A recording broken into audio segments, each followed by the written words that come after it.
একটি কোটা আন্দোলন পরিণত হয়েছে গণ আন্দোলনে। এই কোটা আন্দোলনকে গণ আন্দোলনের স্পিরিটে পরিণত করার জন্য আবু সাইদ ভাই হচ্ছেন 24-এর মোস্ট আইকনিক শহীদ। বিশ্ব মিডিয়ার কাছে আমাদের ছাত্র আন্দোলনকে পৌঁছে দিয়েছেন আবু সাইদ ভাই। আবু সাইদ ভাইয়ের কারণে সেই বিখ্যাত স্লোগান উঠেছে, বুকের ভেতর অনেক ঝড়, বুক পেতেছি গুলি কর। সেই আবু সাইদ ভাইকে আমাদের ট্যাক্সের টাকায় বেতনভুক্ত একজন প্রজাতন্ত্রের নির্বাহী ম্যাজিস্ট্রেট কোন সাহসে সন্ত্রাসী বলে আখ্যায়িত করেন? আওয়ামী ফ্যাসিবাদী দোসর। এই ভদ্র মহিলার আমরা বিচার চাই, কোন প্রহসনমূলক ওএসডি নয়। এই মহিলাকে অবশ্যই বিচারের আওতায় আনতে হবে এবং তার চাকরিচ্যুতি অবশ্যম্ভাবী।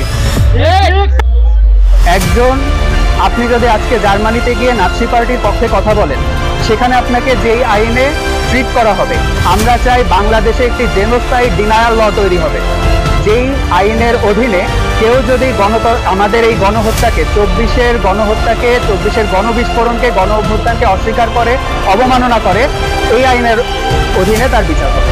এটা হচ্ছে আমাদের চাওয়া।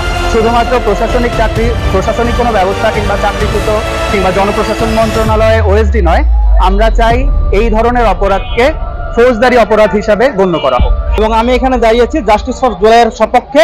শহীদ আবু সাইদ ভাইয়ের ব্যাপারে যে অবমাননামূলক বক্তব্য এসেছে, তাকে সন্ত্রাসী আখ্যা দেওয়া হয়েছে, আমাদের বীর মুক্তিযোদ্ধাকে অপমান করা হয়েছে, এর বিরুদ্ধে প্রতিবাদ জানাতে আমরা জাস্টিস ফর জুলাইয়ের ব্যানারে সংগঠনের বিরুদ্ধে আমরা যে আবু সাইদকে যে সন্ত্রাসী আখ্যা দেওয়া হয়েছে সেটার প্রতিবাদ এবং যে নির্বাহী ম্যাজিস্ট্রেট যে এই সন্ত্রাসী আখ্যা বা সরকারের বা সরকারের বেতনভুক্ত কর্মচারী হয়ে আমাদের মহানায়ককে বিতর্কিত করার চেষ্টা করেছে, তার দৃষ্টান্তমূলক বিচারের দাবিতে দাঁড়িয়েছে, যাতে অন্যরা যারা আমাদের যে 24-এর স্বাধীনতা তার বিপক্ষে আছে, তারা যেন এ ধরনের অপরাধ করতে না পারে।